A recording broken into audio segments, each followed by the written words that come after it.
Salam semua para tetua, leluhur dan semuanya, jumpa lagi bersama Mimin, di channel Alurmu. Semoga para tetua dan leluhur selalu diberikan kesehatan jasmani rohani, serta rejeki yang cukup, amin. Oke, langsung saja hidupkan imajinasi para tetua dan leluhur semuanya, karena cerita akan kita mulai. Yok, gasken.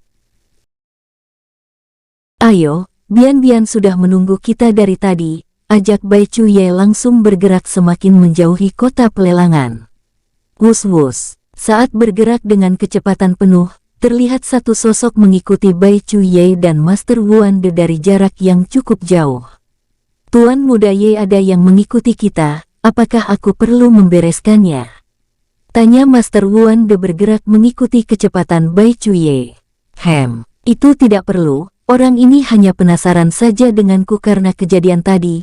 Jika kita bergerak lebih cepat lagi, dia tidak akan bisa mengikuti kita, ucap Bai Cuye dengan nada seperti biasa. Master Wuan De langsung mengangguk, mereka berdua pun langsung menambah kecepatan terbang mereka sambil bergerak acak. Wus, sial, apa mereka menyadari aku mengikuti mereka? Gumam Mu Yuhen, padahal dirinya telah menekan energinya serendah mungkin, agar tidak bisa dirasakan oleh seseorang setingkat Dewa Surgawi Bintang 6 akhir. Terlebih ia merasa jaraknya juga cukup jauh, jadi mustahil kedua orang itu menyadari keberadaannya. Walau mereka dapat menyadariku, itu bukanlah masalah, tapi apa-apaan dengan kecepatan mereka. Itu melebihi kecepatan penetua agung, gumam Mu Yuheng dengan ekspresi tidak percaya. Dengan wajah pasrah, ia pun langsung kembali ke kelompoknya. Wus, dret, tep, bukankah ini sebuah desa? Apakah rubah kematian ada di sini? Tanya Master Wuan De terlihat sedikit terkejut. Ayo kita masuk, ajak Bai Cuye. Keduanya pun langsung memasuki desa yang terlihat tentram. Setelah melewati rumah penduduk, kini Bai Cuye berhenti di sebuah rumah paling mewah yang ia yakini milik kepala desa. Ceklek, saat Bai Cuye dan Master Wuan De akan melangkah, pintu utama kediaman kepala desa terbuka lebih dulu. Kenapa kalian lama sekali? Aku sangat lapar tahu, teriak anak kecil memasang wajah cemberut. Wajah Master Wuan De sedikit berkedut lantaran sifat rubah terbilang sangat kurang ajar. Tapi saat melihat ekspresi datar Bai Cuye, ia pun hanya diam. Tep, apakah yang aku minta sudah selesai kau lakukan? Tanya Bai Cuye menatap tajam rubah kematian. Hehehe, tentu saja sudah, dan juga mengumpulkan mereka semua membutuhkan banyak usaha, jadi energiku kini hampir. Sebelum rubah kematian menyelesaikan ucapannya, aroma daging bakar langsung masuk ke hidungnya. Hal tersebut membuatnya meneteskan air liurnya, sambil menatap ke arah daging bakar yang Bai Cuye keluarkan. Bagus. Jadi di mana mereka semua? Jika mereka semua benar seperti yang aku inginkan, maka aku akan memberikan daging 10 kali lipat dari yang aku pegang ini. Tapi jika tidak, maka hanya ini saja yang aku berikan, ucap Bai Cuye. Wus, rubah kematian langsung menyambar daging yang Bai Cuye pegang. Dengan lahap ia memakan daging tersebut hingga habis. Rasanya masih kurang, ucap rubah kematian. Tapi tak lama ia teringat akan ucapan Bai Cuye. Ya, ayo ikuti aku, ajak rubah kematian langsung masuk ke dalam kediaman kepala desa. Tep, setelah memasuki kediaman kepala desa, pandangan Master Wuan De mau tak mau melotot saat melihat banyak sekali darah yang berbeda-beda, dari berbagai jenis binatang hingga ras tertentu. Ini apa-apaan ini? Bagaimana bisa ada darah sebanyak ini? Teriak Master Wuan De tak percaya dengan apa yang ia lihat. Rubah kematian yang terusik oleh teriakan Master Wuan De langsung melototinya. Apakah kau bisa diam? Kau terlalu berisik, jadi kau keluar saja, dengus rubah kematian. Master Wuan De langsung terdiam sambil menatap Bai Cuye yang kini menyunggingkan senyum tipis. Walau begitu, entah kenapa Master Wuan De dan rubah kematian langsung berkeringat dingin melihat senyum Bai Cuye. Kerja bagus Bian, walau ini bukan inti darah atau esensi darah, tapi ini jauh lebih baik dari yang aku harapkan. Ini bagianmu, aku menambah 10 kali lipat lagi menjadi 20 kali lipat, ucap Bai Chuye melangkah ke jutaan botol berisi darah. Tep-tep, kalian berjagalah di luar, jangan biarkan ada yang menggangguku sampai hari di mana acara lelang akan dimulai, jika tidak. Wus-wus, Master Wuande dan rubah kematian langsung keluar sebelum mendengar ancaman lebih dari Bai Chuye. Bai Chuye langsung tersenyum tipis. Baiklah, mari kita coba metode yang ayah pernah berikan dulu di masa lalu, gumam Bai Chuye kini mengeluarkan buku berisi metode cara membuat mayat hidup dari darah.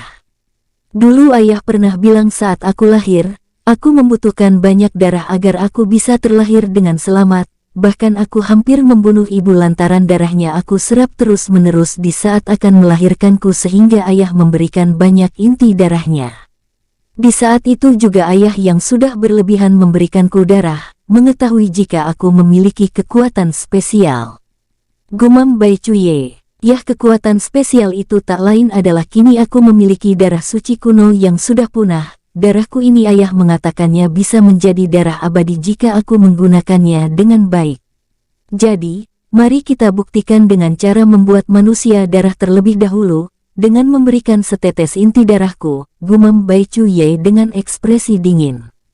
Dret, 1 hari telah berlalu, setelah Bai Chuye mempelajari teknik pembuatan manusia darah, kini Bai Chuye mulai bangkit setelah merasa dapat pencerahan. Tangan Bai Chuye langsung melambai, bersamaan dengan itu jutaan botol berisi darah langsung melayang dan mulai menyatu. Crash! Bai Chuye langsung melukai jarinya lalu mengeluarkan inti darahnya. Setelah itu tangan Bai Chuye menggerakkan darah yang ada di hadapannya. Wung! Teknik penggabungan darah. Gerakan pertama, kekosongan, gumam Bai Chuye. Dret! Inti darah Bai Chuye dan sebagian dari darah yang melayang, langsung melesat lalu mencoba bergabung. Bom! Saat keduanya bergabung, darah tersebut langsung meledak hingga menjadi air. Gagal, gumam Bai Chuye mengerutkan keningnya lantaran merasa tidak ada yang salah dari apa yang ia pelajari. Bai Chuye pun mencoba ulang. Bom! Gagal! Bom! Gagal! 2 hari berlalu, saat ini Bai Chuye duduk sambil merenung apa yang salah, sudah hampir 1000 kali ia mencoba, tapi selalu gagal. Kekosongan ya, kekosongan itu adalah ibarat manusia tanpa isi, atau rumah tanpa perabotan, gumam Bai Chuye.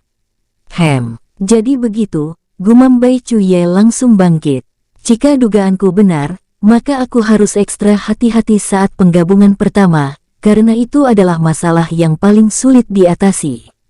Gumam Bai Chuye, saat kedua darah bergabung otomatis dengan inti darahku, maka itu layaknya seorang ibu yang baru mulai mengandung bayi, berawal dari darah, daging, tulang, hingga membentuk tubuh bayi. Tapi yang berbeda di sini adalah kedua darah yang bergabung akan langsung membentuk tubuh manusia beserta isinya. Jadi sebelum membentuk isi, aku harus mengosongkannya. Mata Bai Chuye seketika bersinar cerah, setelah 3 hari berada di ruangan ini, akhirnya ia merasa usahanya kini tidak akan sia-sia untuk membuat manusia darah. Karena nantinya manusia darah ini akan berguna untuk membantu keluarganya saat terjadi pertarungan di dalam kota pelelangan. Segera setelah mengetahui kesalahannya selama ini, kini Bai Chuye terlihat tidak terlalu tergesa-gesa seperti sebelumnya.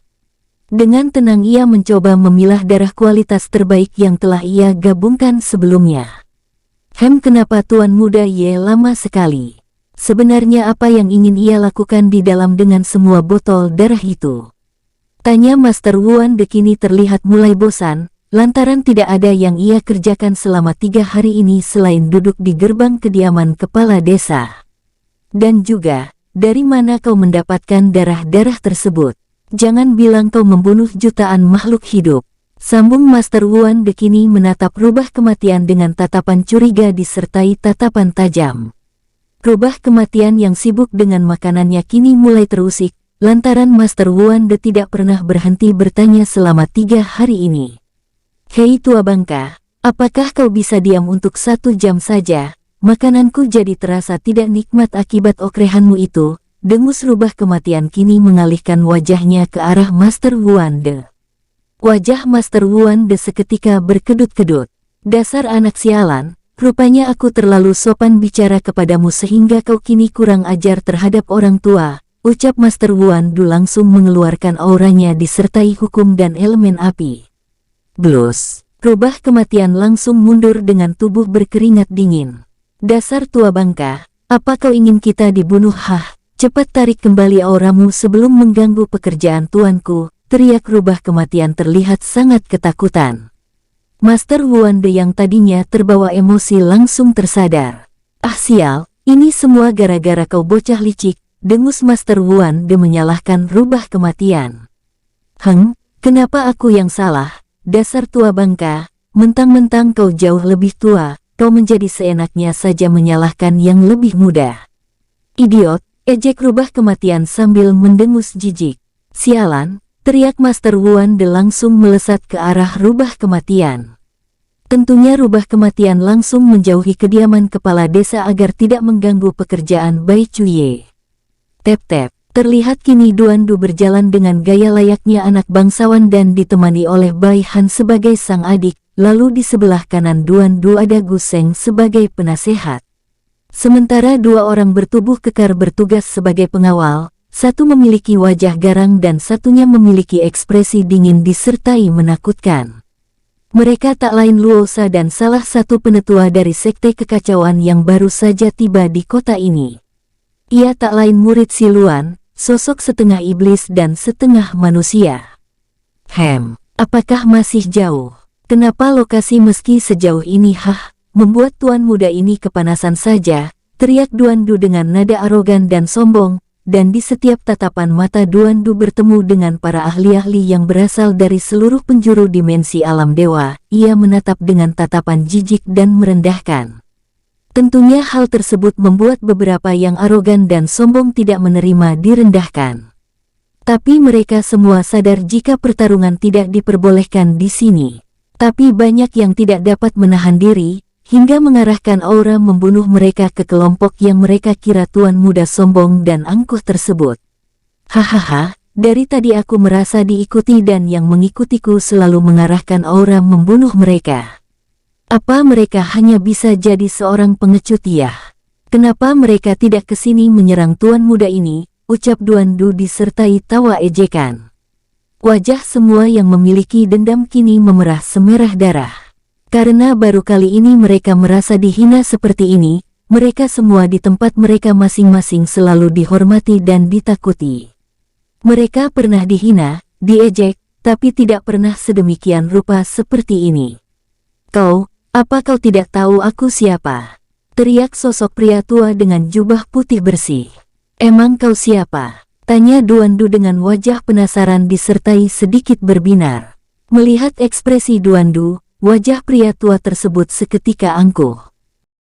Dan langsung mengangkat wajahnya tinggi-tinggi.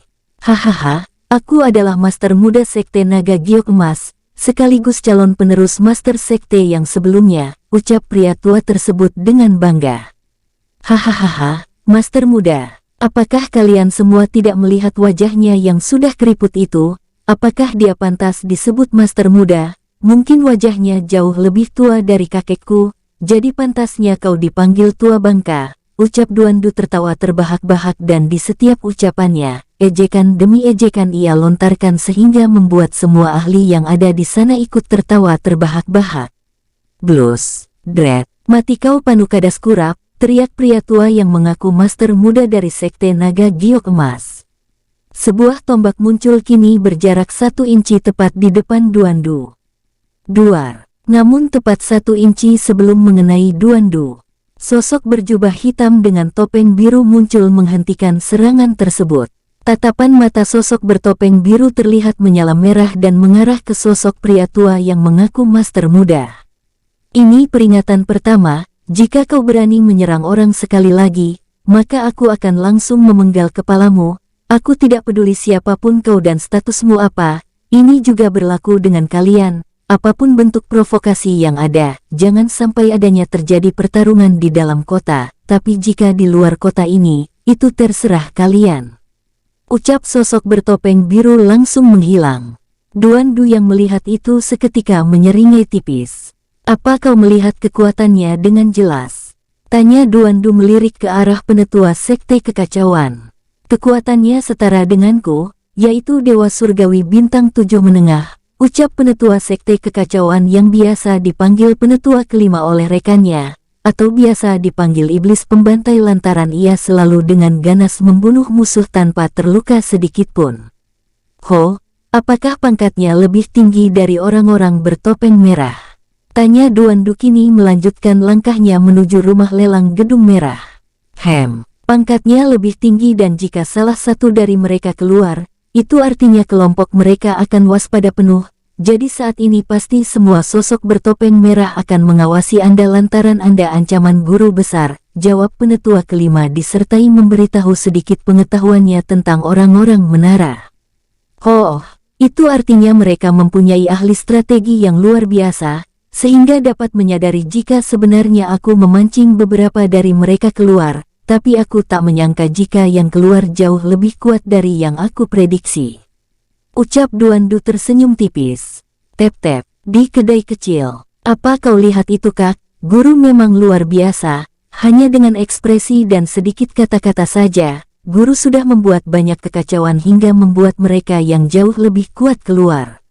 Ucap si Juan tersenyum bangga. Aku harus belajar lebih banyak lagi dari guru bagaimana cara membuat banyak kekacauan di setiap cabang maskas musuh, sambung si Juan bersemangat. Aku melihat ekspresi guru yang luar biasa mengagumkan, aku harus jauh lebih kejam dan dingin terhadap musuh, sambung si Luan melihat dengan pandangan berbeda.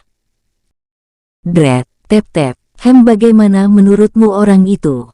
Terdengar sebuah suara saat sosok bertopeng biru yang ditemui Duandu beberapa waktu lalu kini muncul. Dia terlihat biasa saja dari luar selain pintar memprovokasi orang, namun, tatapan mata sosok bertopeng biru seketika bercahaya terang. Namun orang itu sangatlah mengerikan, dia jauh lebih mengerikan dari Master Sekte Kekacauan. Jika kita biarkan ia hidup lebih lama, maka itu membuat kita hancur. Bukan hanya itu, aku merasa pihak menara akan mengalami kerugian. Ucap sosok bertopeng biru dengan nada serius. Mendengar itu, salah satu sosok bertopeng biru dengan jubah putih bercampur merah, kini tersenyum di balik topengnya. Itulah sebabnya aku menyuruhmu untuk turun melihatnya langsung, sungguh menarik bukan orang tersebut, ucap sosok bertopeng biru dengan jubah putih bercampur merah. Aku juga menyadari jika ia telah meletakkan beberapa mainan di seluruh sudut kota ini untuk melawan kita, jadi aku sangat ingin melihat permainan apa yang akan ia tunjukkan. Sambung sosok bertopeng biru tersebut. Tep-tep, sosok bertopeng biru tersebut langsung bangkit dari tempat duduknya, yang ada di ruangan yang sangat gelap. Aku akan mengawasi wakil Master Sekte Kekacauan, kau awasi orang itu bersama penetua iblis pembantai. Jangan biarkan mereka terlalu bergerak leluasa. Tanpa menunggu balasan dari rekannya, sosok bertopeng biru tersebut langsung menghilang meninggalkan sosok bertopeng biru dengan jubah hitam. Wakil Master Sekte Kekacauan ya, baru kali ini aku mendengar ia melakukan pergerakan selama aku ditugaskan keluar dari menara. Gumam sosok bertopeng biru dengan jubah hitam. Ia tentu pernah mendengar nama wakil Master Sekte Kekacauan. Mungkin orang-orang yang ada di seluruh dimensi alam dewa hanya mengetahui Master dan Penetua Agung Sekte Kekacauan saja. Namun sebenarnya mereka mempunyai wakil Master yang sampai detik ini tidak diketahui keberadaannya, dan apa jenis kelaminnya. Menarik, sosok kuat selain Master dan Penetua Agung Sekte Kekacauan kini mulai berkumpul di sini. Jika kami bisa menyelesaikan tugas kami, maka hadiahnya dari menara tidak akan kecil. Gumam sosok bertopeng biru dengan jubah hitam. Wus, ia pun langsung menghilang dari tempatnya dan kembali mengawasi Duandu. Tep-tep, apakah di sini tempatnya? Tanya Duandu melirik ke arah Guseng. Benar Tuan Muda, mari kita masuk untuk memesan ruangan sebelum terlambat, ucap Guseng dengan hormat. Duandu pun mengangguk santai, kelompok Duandu pun langsung melangkah masuk. Orang-orang yang mengenal kelompok Duandu langsung menghindarinya, karena mereka tahu jika kelompok Duandu sangat gemar memprovokasi orang hingga menyebabkan kekacauan. Tep-tep, sosok wanita anggun langsung menghampiri kelompok Duandu. Selamat datang di rumah lelang Gedung Merah, ada yang bisa saya bantu Tuan Muda? Tanya pelayan anggun tersebut. Duan Du yang melihat pelayan tersebut tidak melihat ke arah wajahnya, melainkan ke arah sela-sela yang membuatnya cukup menarik. Perhatikan arah matamu paman, apa mau Haner adukan ke bibi nanti, dengus Bai Han melalui telepati dengan nada suara kesal dan jijik. Tuan Muda ini ingin memesan kamar lelang yang akan diadakan besok, apakah ada rekomendasi darimu? Tanya Duan Du. Pelayan tersebut langsung tersenyum tipis. Kebetulan hanya tinggal satu yang tersisa di kamar VVIP nomor 08, tapi harganya sedikit lebih mahal. Masalah harga itu gampang, berikan saja Tuan Muda ini tokennya, ucap Duan Du memotong ucapan pelayan anggun disertai senyuman tipis. Baik Tuan Muda, silahkan ikuti saja menuju meja VIP kami untuk menunggu, ajak pelayan anggun. Saat pelayan dan kelompok Duan Du akan berjalan, sebuah teriakan terdengar. Tunggu, bukankah ini terlalu berlebihan? Mengapa kalian pilih kasih? Kami tadi meminta kamar lelang, kalian bilang sudah penuh, gantian mereka yang minta, kalian bilang masih ada. Apa-apaan ini? Teriak pemuda dengan wajah garang. Tep-tep, kami tidak terima, cepat berikan token untuk kamar VVIP tersebut sebagai kompensasi karena kalian telah membohongi kami, jika tidak, kami akan menyebarkan kejelekan rumah lelang ini, sambung pria paruh baya dengan senyum licik. Teriakan dari keduanya membuat orang-orang yang ingin memesan kamar lelang, yang ingin melelang maupun membeli beberapa herbal dan senjata kini melirik ke arah kedua orang berjubah kuning. Sementara Duan Du yang mendengar itu terlihat acuh, ia sedikit melirik ke arah pelayan anggun dan ingin melihat bagaimana cara pelayan tersebut menanganinya. Tep-tep, maaf Tuan dan Tuan Muda, saya ingin bertanya sebelumnya, apakah Anda kuat? Tanya pelayan anggun tersenyum dengan senyum lembut. Wajah pemuda dan pria tua tersebut seketika memerah lantaran merasa direndahkan. Jalang sialan, tentu saja kami kuat, teriak pemuda tersebut mengeluarkan auranya. Blus, blus. Melihat pemuda tersebut berada di tingkat Dewa Surgawi Bintang 3 awal, dan pria tua di tingkat Dewa Surgawi Bintang 4 menengah, membuat orang-orang yang berkumpul mulai berhamburan pergi melanjutkan aktivitas mereka. Sementara pelayan anggun kini tersenyum lembut.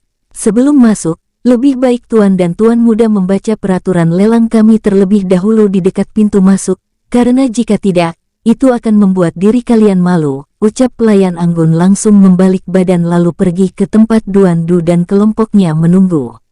Tep-tep, maaf membuat Tuan Muda menunggu, silahkan ikuti saya, ajak pelayan anggun yang diangguki oleh Duan Du. Saat sang pelayan dan kelompok Duan Du baru melangkah 5 meter, sebuah teriakan kembali terdengar. Tunggu dulu, langkah pelayan dan Duan Du terhenti, mereka semua pun membalik badan disertai mengerutkan kening. Apa ada lagi masalah Anda Tuan? Tanya pelayan anggun dengan senyum lembut. Tentu saja ada, aku sudah membacanya dan di dalamnya ada keterangan, jika seseorang yang ingin memesan kamar lelang VVIP maka kekuatan terkuat mereka harus setingkat master besar, yaitu Dewa Surgawi Bintang 6 akhir, dan harta yang harus mereka punya setidaknya paling sedikit 100 juta batu kristal, dengus pemuda tersebut. Jadi, apakah mereka memenuhi syarat juga? Aku lihat mereka sangat lemah dan miskin, sambung pria tua tersebut. Tep-tep, blus, bom, apakah ini cukup? Ucap pengawal Duan Du yang tak lain penetua kelima. Tep-tep, bur. Miliaran batu kristal langsung berhamburan di lantai 1 rumah lelang. Apakah ini cukup? Ucap Guseng dengan senyum jijik ia arahkan ke kedua orang yang kini berlutut sambil memuntahkan seteguk darah. Wajah keduanya terlihat marah, ketakutan dan benci saat melihat kelompok Duan Du dan pelayan anggun tersebut. Kalian pasti telah bekerja sama untuk mempermalukan kami, awas saja kalian, kami tidak akan menerima ini, teriak pemuda tersebut. Tunggu pembalasan kami, ancam pria tua tersebut melangkah keluar bersama pemuda tersebut. Tep-tep, maafkan atas ketidaknyamanan yang Tuan Muda terima, ucap pelayan anggun kini membungkukkan badan setelah dirasa tidak ada gangguan. Tenang saja, lebih baik bawa kami ke meja yang Nona maksud, karena aku juga ingin mencicipi beberapa arak yang katanya sangat nikmat dimiliki oleh rumah lelang. Mendengar jawaban Duandu yang santai tanpa beban, membuat pelayan anggun tersenyum. Tep-tep, mereka pun kini melangkah ke meja terbesar milik rumah lelang di lantai 4. Silahkan tunggu di sini Tuan Muda, saya akan menyiapkan hidangan untuk tamu VVIP kami, ucap pelayan anggun membungkuk lalu pergi. Tep-tep, Dred, setelah menjauhi pandangan kelompok Duandu, pelayan tersebut langsung menghilang dari tempatnya. Wanita itu sangat kuat guru besar, aku merasakan jejak auranya sangat mirip dengan sosok bertopeng biru yang kita temui di jalan tadi. Ucap pentua kelima sambil menatap ke arah di mana pelayan menghilang. Daripada membicarakannya, aku lebih penasaran dengan metode yang kau gunakan ini penetua. Metode yang kau gunakan mirip dengan mata dewa milik Paman Long Yuan, gunakan dulu, ucap Duandu melirik mata penetua kelima yang bersinar oranye. Warnanya juga berbeda, jadi bisakah Paman beritahu kami? Tanya Bai Han ikut penasaran. Sementara penetua kelima hanya bisa tersenyum canggung, tidak tahu dari mana ia bisa menjelaskannya. Ini dulu diberikan oleh Guru Luan. Setahuku jika metode ini katanya pemberian dari guru besar, jadi bisa jadi metode ini sama dengan yang guru besar maksud. Jawab penetua kelima. Duandu dan Bai Han langsung saling melirik satu sama lain. Jika apa yang dikatakan penetua kelima benar, kini mereka berasumsi jika metode mata naga milik Long Yuan, artinya tidak sesederhana yang terlihat, yang artinya bisa ikut berkembang mengikuti kekuatan orang yang menggunakannya.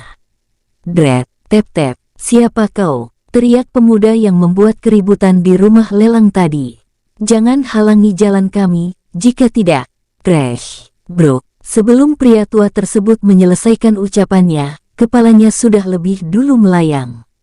Pemuda yang melihat tetua klannya mati tanpa melakukan perlawanan, kini sadar jika sosok bertopeng di depannya sangat kuat. Tuan, apa salah kami sehingga? Crash, salahmu karena telah merendahkanku tadi, ucap sosok bertopeng biru dengan jubah hitam. Dengan santai sosok tersebut membuka topengnya dan memperlihatkan sosok wanita anggun yang menjadi pelayan di rumah lelang. Bahkan dengan kematian semua anggota klan kalian tidak akan bisa meredakan amarahku yang telah kalian buat malu di depan semua orang. Nada suara wanita anggun tersebut sangatlah mengerikan. Beritahu cabang kota langit, hancurkan klan mereka hingga rata jadi tanah, ucap sosok wanita anggun dengan nada suara dingin. Dred. Salah satu sosok bertopeng merah dengan jubah hitam langsung muncul, lalu pergi setelah berlutut untuk menerima perintah.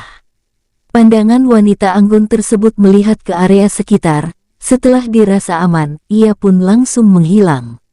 Dred, aku baru menyadari jika sosok bertopeng biru yang jauh lebih kuat dari sosok bertopeng merah adalah wanita, gumam Ling Hua terlihat tidak menyangka jika ada wanita dari orang-orang menara. Aku lebih terkejut jika kau baru menyadarinya, aku kira kau sudah mengetahui jika orang-orang dari menara tidak hanya wanita maupun ras manusia saja, sambung si Juan kini duduk santai di atas awan dengan sebuah perisai sebagai penghalang agar tidak diketahui oleh musuh. Jadi apa kita hanya memantau saja Master Juan? Tanya sosok wanita lain kini membuka matanya setelah dari tadi bermeditasi. Wakil Master, apa keponakanmu datang ke sini? Tanya si Juan langsung terdengar sengaja mengalihkan pembicaraan. Jangan mengalihkan pembicaraan Master Ju, saat ini aku serius bertanya, apakah kita hanya diam memantau saja? Tanya Wakil Master Li Hixi menatap Master Ju. Jika hanya diam saja, lebih baik aku kembali mengurus sekteku. Kau tahu jika saat ini sekteku memiliki beberapa konflik dengan 3 sekte besar lainnya. Jika mereka tahu Master Sekte Teratai 9 tidak ada di tempatnya. Sambung Wakil Master Li Hixi yang sekaligus menjadi Master Sekte Teratai 9. Tugasmu kali ini sangat penting Wakil Li Hixi, walau terlihat sederhana hanya dengan mengamati dan mengatur tempat. Tapi karena ini permintaan dari guruku, jadi ini jauh lebih penting dari semua masalahmu. Bila perlu, kau bisa mengundurkan diri menjadi master. Ucap si Juan dengan nada suara yang membuat wakil Li Hixi dan Ling Hua merinding. Baiklah, aku akan melakukan tugasku, ucap wakil Li Hixi dengan nada bergetar. Bagus, setelah semua anggota sekte berkumpul, kau buatlah di mana saja mereka akan mendapat bagian di setiap sudut kota ini. Karena akan ada pertempuran yang hampir menyamai pertempuran kita di masa lalu, ucap si Juan. Glek. Li Hixi dan Ling Hua menelan ludah mereka saat mendengar akan menyamai pertempuran di masa lalu.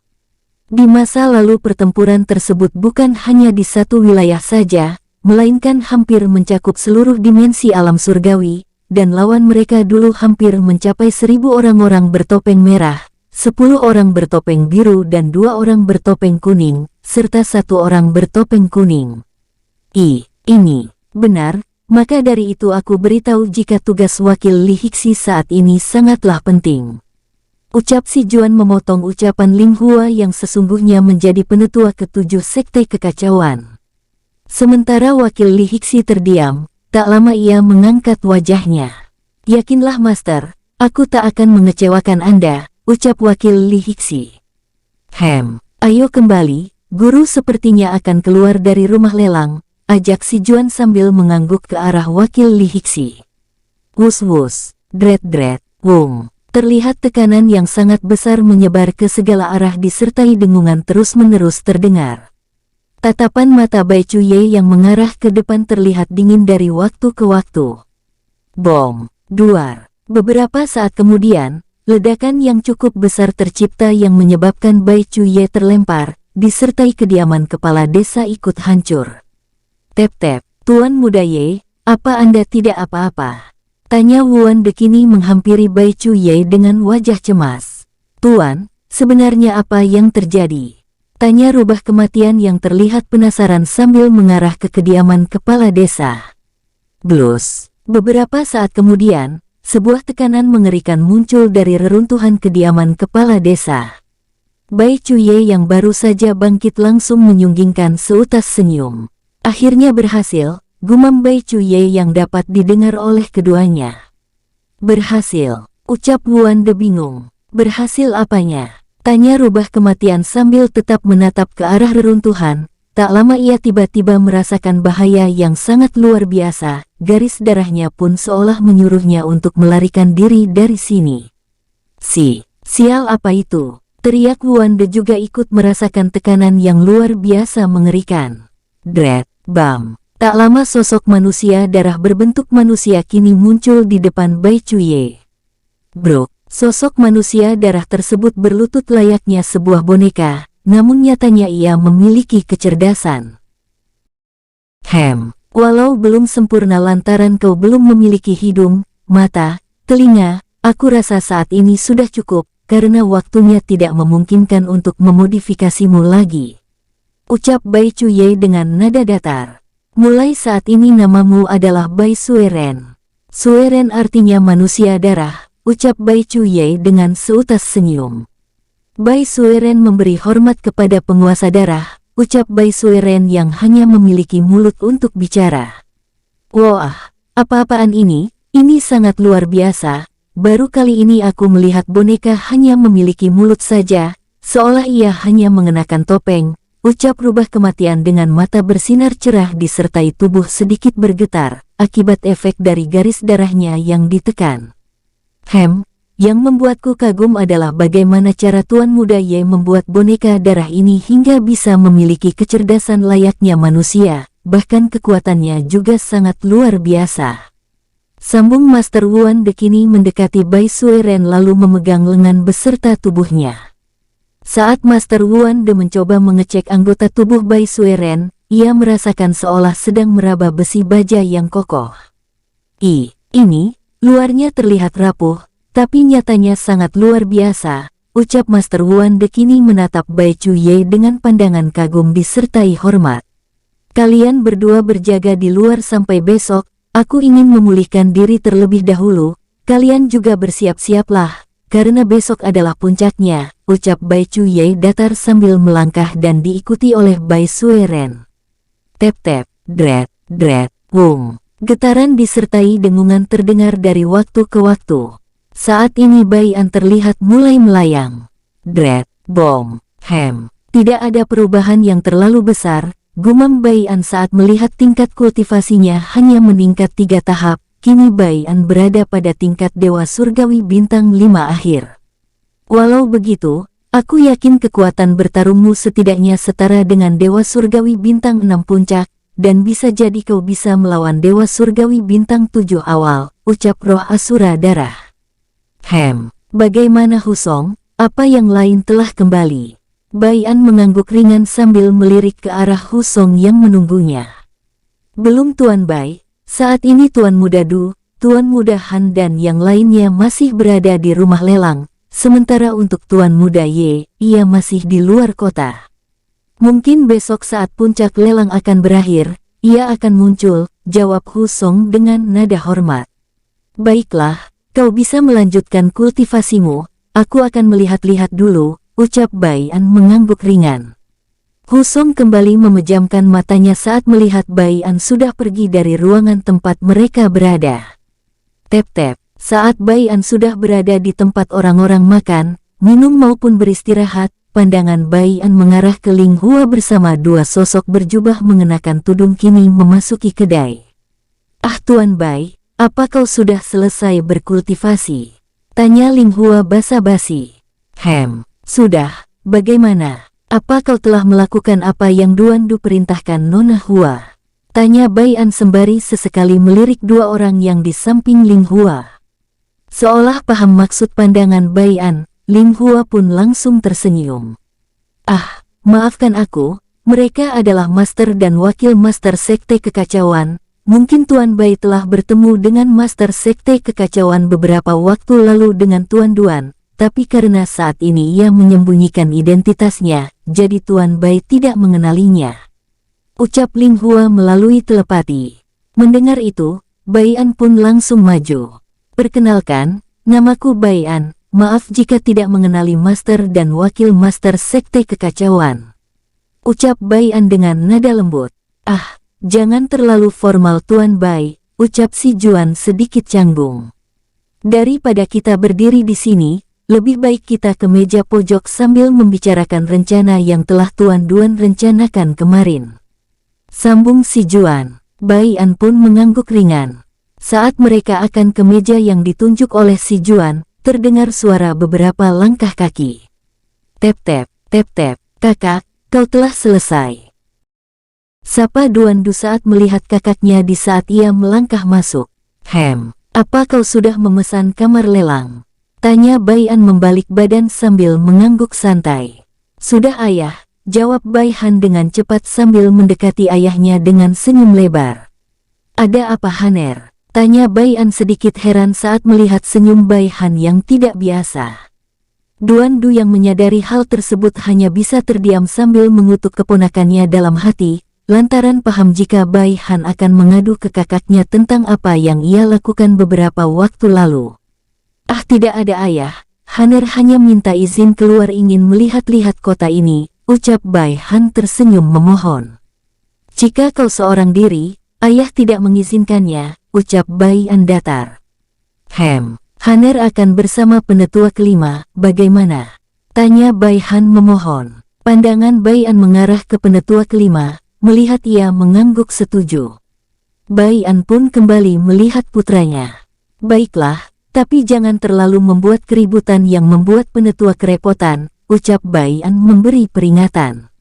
Bai Han pun mengangguk. Ia sadar jika ayahnya pasti tahu jika ia akan membuat keributan sehingga berkata jangan terlalu membuat keributan.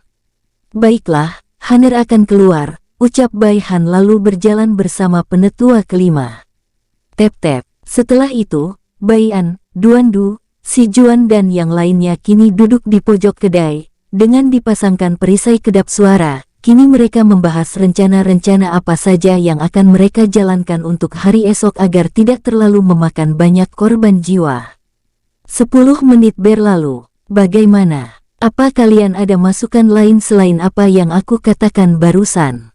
Tanya Duan Du melirik kakaknya dan yang lainnya.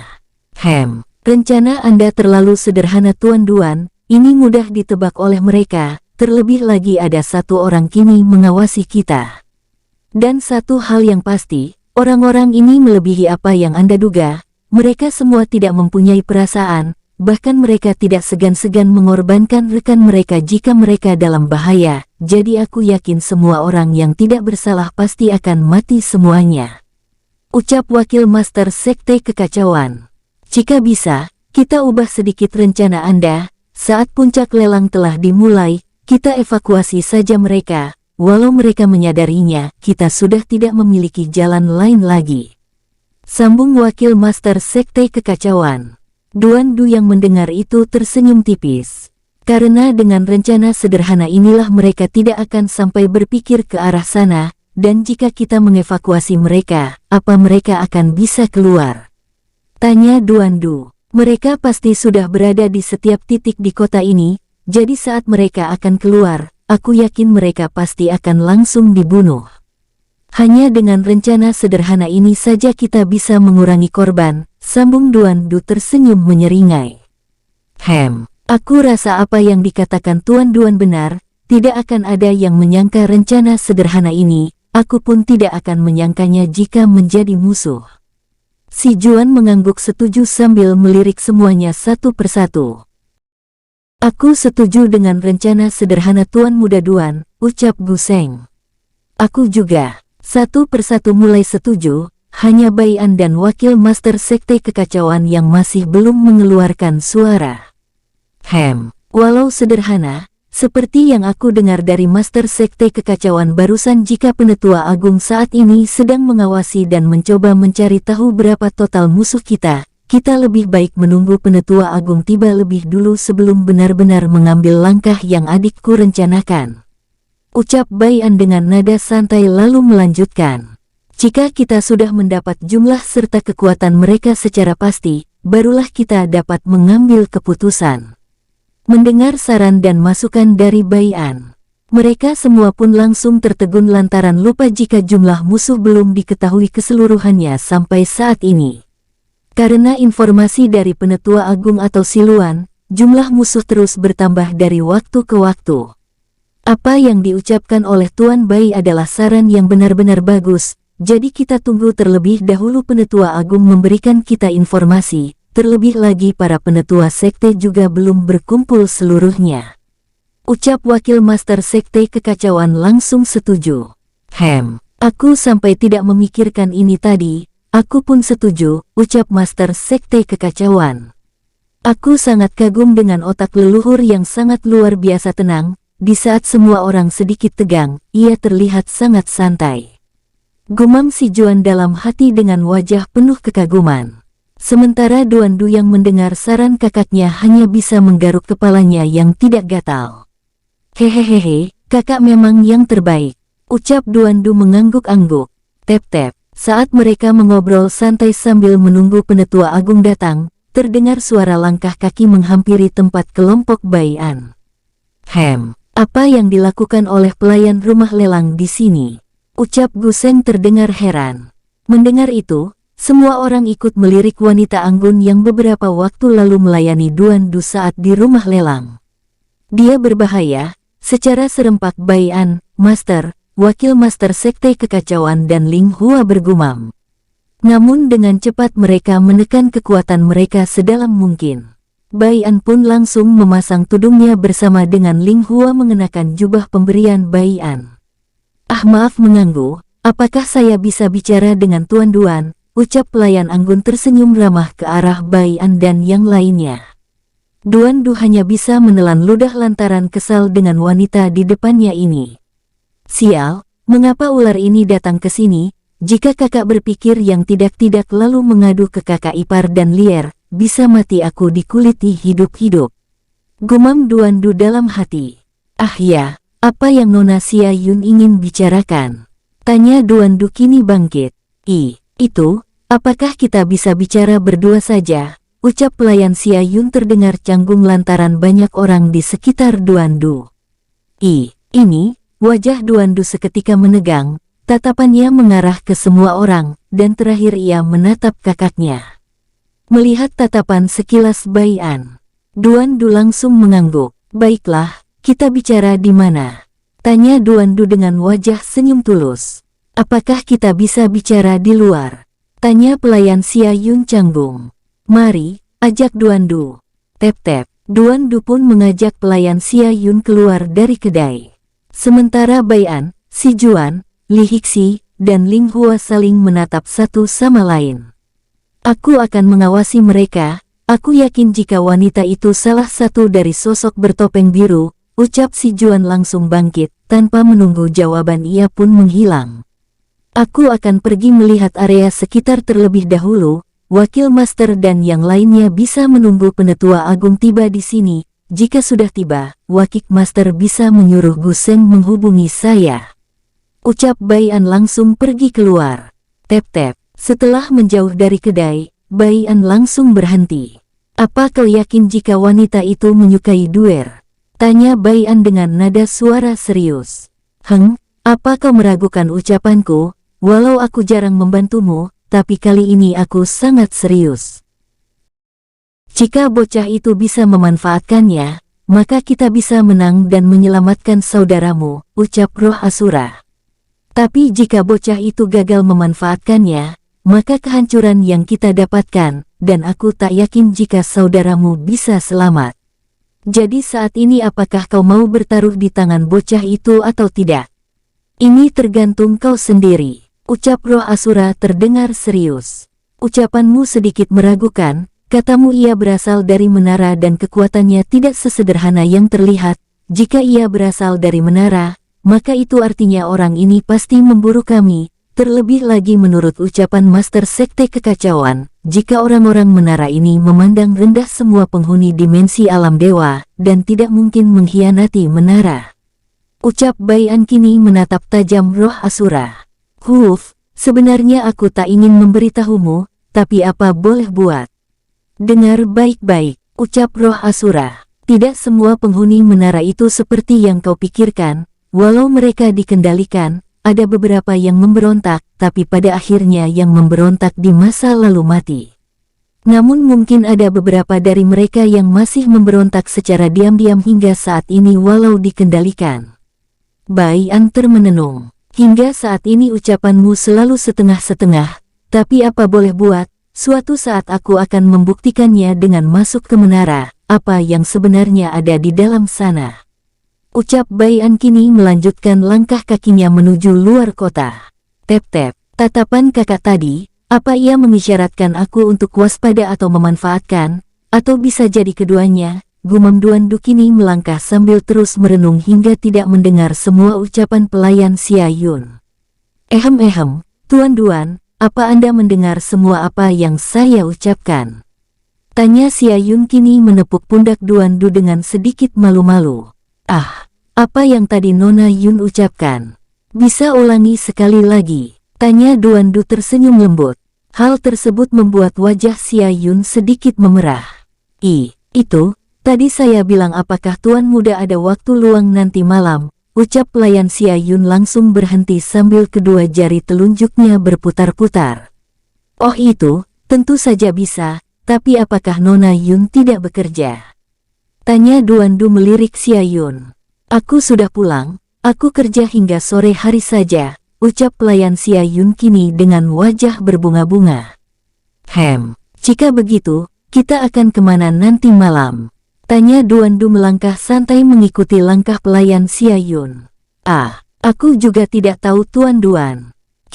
Kita baiknya kemana ya? Tanya pelayan Xia Yun malu-malu. Lebih baik aku mengambil taruhan saja, walau bahaya. Aku akan memanfaatkannya sambil waspada, karena saat ini aku merasa masuk jebakannya, gumam Duandu dalam hati. Sialan wanita itu, apa ia ingin menjebak guru? Ucap Si Juan dengan penuh amarah saat melihat jika gurunya masuk jebakan musuh.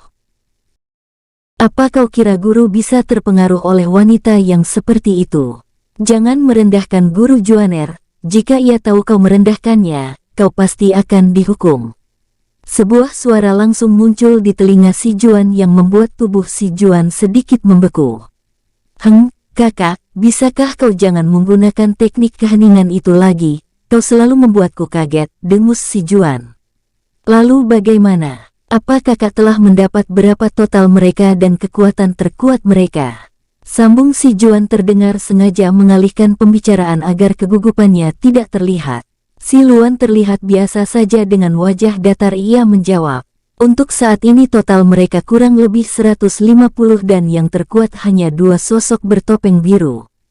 Jumlah mereka mungkin akan terus bertambah hingga puncak acara lelang, dan satu hal lagi yang cukup penting perlu kau ketahui, aku tidak bisa masuk ke lantai bawah rumah lelang, mungkin di sana tempat mereka berkumpul dan aku meyakini jika Paman Guru Tulong ada di dalam sana. Ucap si Luan terdengar serius. Wajah si Juan seketika menjadi serius. Jika begitu, ada yang sedang mereka sembunyikan di sana, bisa jadi orang bertopeng hitam bahkan orang bertopeng kuning ada di dalam sana. Jika orang bertopeng hitam, mungkin aku bisa melawan bahkan membunuhnya, tapi jika itu orang bertopeng kuning, kakak pasti sudah tahu jawabannya bukan? Ucap si Juan kini melihat ke arah Duan Du beberapa detik. Setelah itu pandangannya mengarah ke kejauhan, di mana rumah lelang gedung merah berada. Si Luan hanya bisa terdiam, ia tentu mengingat bagaimana dirinya, adiknya dan 3 penetua sekte kekacauan terkuat dulu mengepung satu orang bertopeng kuning. Itu pun mereka tidak mampu membunuhnya. Kekuatan orang-orang bertopeng biru sangat bervariasi, itu tergantung nomor yang ada di topeng mereka. Setahu mereka yang terkuat dari orang bertopeng biru ada di Dewa Surgawi Bintang 7 Menengah, dan terlemah Dewa Surgawi Bintang 7 Awal, itu pun setingkat Dewa Surgawi Bintang 7 Awal dari orang-orang menara, mampu melawan Dewa Surgawi Bintang 7 Menengah hingga Bintang 7 Akhir. Maka tentunya yang terkuat di Dewa Surgawi Bintang 7 Menengah, dapat dipastikan mampu melawan Bintang 7 Puncak. Sementara untuk orang-orang bertopeng hitam kekuatan terlemah mereka ada di tingkat Dewa Surgawi Bintang 7 Menengah, dan terkuat berada di Dewa Surgawi Bintang 7 Akhir. Untuk kekuatannya sudah tidak diragukan lagi, jika mereka mampu melawan 2 tingkat di atas mereka. Terakhir, orang bertopeng kuning memiliki kekuatan Dewa Surgawi Bintang 7 Puncak, dan terkuat setahu mereka di Dewa Surgawi Bintang 8 Awal. Hanya itu saja orang-orang bertopeng yang berasal dari menara mereka ketahui, untuk yang lebih kuat lagi, sampai saat ini mereka tidak ketahui, karena sampai detik ini, mereka tidak keluar, termasuk yang pernah disebut naga langit berlian, yaitu orang bertopeng putih. Tak, kembalilah, kabari yang lain, beritahu saja jika ada orang bertopeng hitam dan bertopeng kuning di sini, walau memang tidak ada. Tapi setidaknya kita bisa mengatur rencana jauh lebih teliti lagi agar kita tidak menyesal di kemudian harinya. Ucap si Juan menyeringai tipis. Melihat senyum si Juan, si Luan pun langsung menghilang. Dret, kini si Juan menatap ke arah pelayan Xia Yun. Hanya sekali saja kau mengeluarkan auramu, maka aku akan mengetahui siapa kau sebenarnya, ucap si Juan tersenyum lebar.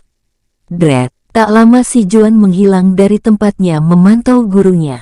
Tep-tep, baiklah, nanti malam kita bertemu di depan kedai ya, aku akan menjemputmu Tuan Duan, ucap pelayan Xia Yun tersenyum malu-malu. Oke, tapi sebelum itu jangan panggil aku Tuan lagi, panggil Duan Du aja, jika Nona Yun memanggilku Tuan, aku merasa seolah menjadi orang tua, ucap Duan Du mencoba mengulurkan tangannya untuk menyentuh rambut pelayan Xia Yun. Wong, sebelum tangan Duan Du akan menyentuh rambut pelayan Xia Yun, sebuah anak panah dengan kekuatan mengerikan secara tiba-tiba muncul. Dalam jarak 2 meter dari tempat Duan Du dan Xia Yun berdiri. Awas, teriak Xia Yun langsung mendorong Duan Du.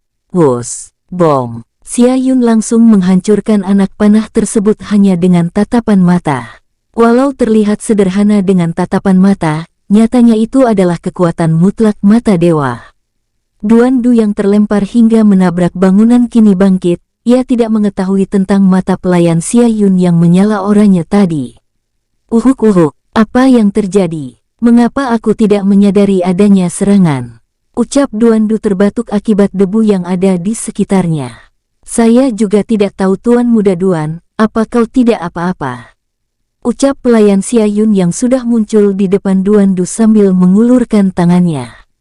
Aku tidak apa-apa, terima kasih telah menyelamatkanku, ucap Duan Du langsung bangkit setelah menerima uluran tangan pelayan Xia Yun.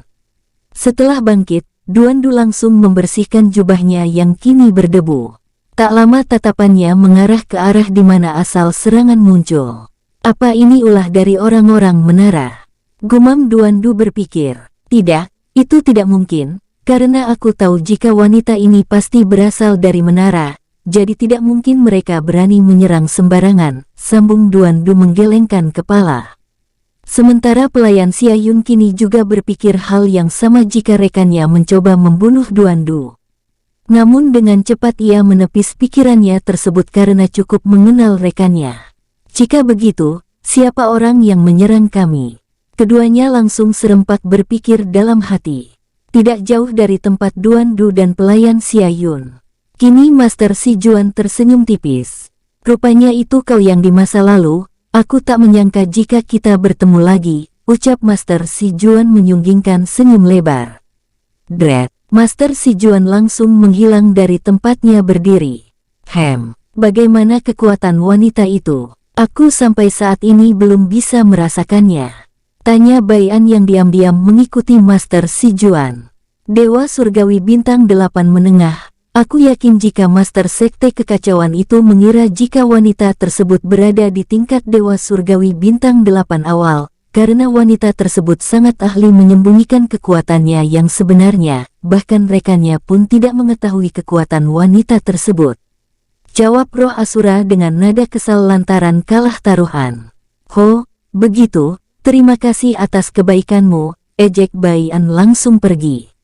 Tep-tep, malam harinya, kini Bai An dan Master Si Juan mengadakan pertemuan tanpa diketahui oleh Duan Du. Apa Tuan Bai yakin jika tidak apa-apa tidak memberitahu Tuan Du masalah ini? Tanya Master Si Juan penasaran. Sebenarnya aku tidak ingin memberitahu kalian, tapi dengar baik-baik, walau aku bertaruh dengan rencanaku ini juga akan membuat kita bisa menang nantinya, ucap Bai An langsung memberitahu semua yang ia ketahui jika Xia Yun menyukai Duan Du dan menyuruh Duan Du memanfaatkannya dengan isyarat. Mendengar penjelasan Bai An yang terperinci, Master, Wakil dan Penetua Agung Sekte Kekacauan kini merinding jika rencana Bai An ini melebihi yang setiap orang pikirkan. Apa Tuan Bai yakin? Jika gagal, maka itu pasti akan mengorbankan Tuan Duan yang tak lain adik Anda sendiri, tanya Si Juan sedikit menekan ucapannya. Pandangan Bai An melirik ke arah Si Juan. Walau sampai saat ini ia tidak bisa melihat wajah Si Juan, Si Luan dan Li Hixi lantaran menutup wajah mereka dengan tudung, Bai An tentu yakin jika mereka bukan musuh. Sehingga ia pun langsung menjawab, aku sangat mengenal adikku, kalian tenang saja, jikapun ia dalam bahaya, aku masih memiliki seseorang tersembunyi yang akan menyelamatkannya, ucap Bai An dengan nada tenang. Mendengar itu, Si Juan merasa lebih baik. Walau begitu, ia tetap khawatir dengan gurunya, karena jika tidak ada gurunya, ia tidak akan ada sampai saat ini. Bahkan ia berpikir jika ia lebih baik mati daripada gurunya yang mati. Baiklah jika begitu, lalu seperti yang Tuan Duan katakan tadi sebelum ia pergi, kita akan menugaskan semua rekan-rekan kita termasuk para penetua sekteku di setiap tempat musuh berada. Sementara Tuan Bai, Tuan Duan, aku dan Tuan Muda Han akan mengikuti lelang. Sampai saat ini, apakah ada pertanyaan? Tanya Si Juan. Tidak ada, aku setuju untuk mengawasi rekan kita dan memberitahu mereka jika ada rekan kita yang tidak mampu melawan untuk membantu. Ucap Wakil Master Sekte Kekacauan. Aku tidak masalah, karena tugasku jauh lebih mudah di sini, yaitu mengamankan jalur evakuasi bersama Gu Seng dan penetua ke-12. Ucap Ling Hua. Setelah semuanya setuju, mereka pun langsung kembali ke kamar mereka masing-masing. Dret, Si Luan terlihat muncul tidak jauh dari luar kota kekacauan. Wus-wus, wus-wus. Tak lama muncul 15 sosok berjubah hitam mengenakan tudung. Tep-tep, mereka semua pun langsung membungkuk. Salam kepada Penetua Agung, ucap semuanya serempak. Si Luan langsung mengangkat tangan kanannya. Apa semuanya sudah berkumpul? Tanya si Luan. Satu orang belum datang, dia penetua keempat, penetua agung, ucap penetua ke-8. Terlihat jika tubuh penetua ke-8 paling tinggi, bahkan jauh lebih tinggi dari penetua ke-5 dan Luosa jika dalam wujud manusia. Apakah ia masih mengurus sektenya? Tanya si Luan yang tahu jika sekte yang penetua keempat miliki kini sedang terjadi perebutan kekuasaan jabatan master. Bukan, penetua keempat sudah membunuh mereka semua karena kesal. Ia sempat menghubungiku jika ia sudah dalam perjalanan, tapi hingga kini ia belum ada kabar. Jawab penetua ke-8 dengan jujur. Si Luan termenung, tidak ada yang menyadari jika kebanyakan para penetua sekte kekacauan memegang jabatan master sekte atau jabatan penting lainnya di tempat mereka masing-masing. Itu dilakukan untuk menyamarkan keberadaan mereka dari deteksi orang-orang menara. Dan satulah yang pasti, mereka semua tidak ada yang berkhianat. Baiklah, ayo masuk, kalian akan dengar sendiri nanti tugas kalian masing-masing dan ditempatkan di mana saja. Wakil master telah menunggu kalian, ajak si Luan langsung menginjakkan kakinya. Dret, sebuah lubang muncul dari tanah, tak lama lubang semakin jelas hingga terlihat sebuah lorong. Ayo, mereka nanti akan menyadari kedatangan kalian, ajak si Luan. Semuanya pun mengangguk, wus-wus, jelek. Setelah semuanya masuk, lubang tanah tersebut lenyap seolah tidak pernah terjadi apa-apa. Wung, bom, uhuk, Tulong yang saat ini ditatap oleh sosok bertopeng merah hanya diam. Jawab, apa kelemahan dari orang yang memegang pedang Asura itu? Tanya sosok bertopeng merah mencekik leher Tulong. Cuy, Tulong langsung menyemprotkan darahnya ke topeng sosok di depannya. Kau sangat berani, ucap sosok bertopeng merah dengan jubah hitam. Blus, auranya seketika keluar hingga mengguncang ruangan tempat Tulong ditahan. Tep-tep, apa yang kau lakukan? Apa kau ingin kita dibunuh jika ia mati? Hah, teriak sosok bertopeng merah dengan jubah merah memarahi rekannya. Terdengar suara dengusan dari sosok bertopeng merah dengan jubah hitam sembari melangkah pergi. Tep-tep, huuf. Orang ini sangat tidak akan pernah bicara walau ia mati sekalipun, bahkan jika kau mencoba menelusuri ingatannya, itu akan percuma, karena ia pasti akan meledakkan dirinya. Ucap sosok bertopeng merah jubah merah ikut melangkah keluar. Ia berkata seperti itu karena sudah mencobanya, bahkan semua hal yang menyiksa ia lakukan, tapi itu semua percuma saja. Ia mengingat saat ia mencoba memasuki ingatan Tulong, sebuah gumpalan energi langsung muncul dan tahu jika Tulong akan meledakkan dirinya, hal tersebut membuatnya dengan cepat keluar. Tulong yang melihat musuhnya telah pergi kini tersenyum lebar. Cuy, dasar tikus-tikus idiot, kalian akan menyesal jika tidak membunuhku dari awal, karena yang mulia ini akan memburu kalian suatu saat nanti, ucap Tulong meludah disertai tatapan mata mengerikan. Apa yang dilakukan bocah nakal itu saat ini? Apa ia sudah berada di sini dan mencoba menyelamatkanku? Atau saat ini ia sedang bersenang-senang? Ya. Gumam Tulong langsung teringat akan keponakan yang selalu mengganggunya setiap saat. Huuf, semoga saja mereka semua tidak datang ke sini mencoba menyelamatkanku, sambung Tulong dalam hati. Walau begitu, Tulong tentu tahu semua sifat anggota keluarganya yang tidak akan membiarkan salah satu anggota mereka rendahkan, dihina, dibunuh, maupun diculik. Jika itu terjadi, mereka semua akan membalas jauh lebih menyakitkan. Sementara orang yang dibicarakan oleh Tulong saat ini, sedang bersama wanita dan duduk di tempat yang terlihat romantis. Jika Tulong melihat ini, ia mungkin akan mengamuk lantaran menduga jika keponakannya mencoba membantunya. Apakah makanannya enak? Tanya pelayan Xia Yun tersenyum dengan wajah sedikit merona saat menatap wajah Duan Du. Tempat ini sangat bagus bagi seorang suami istri atau pasangan. Aku tak menduga jika ada tempat yang seperti ini di kota yang sangat padat ini, ucap Duan Du sambil menggosok lehernya karena merasa ada yang membicarakannya. Pelayan Xia Yun yang mendengar kata suami istri dan pasangan, seketika menjadi salah tingkah hingga tak sadar makanan yang akan ia makan terjatuh. Kau tidak apa-apa Nona Yun.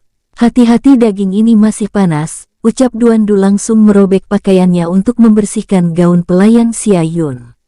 Duan Du juga langsung mengusap bekas bumbu yang masih menempel di sela-sela bibir Xia Yun.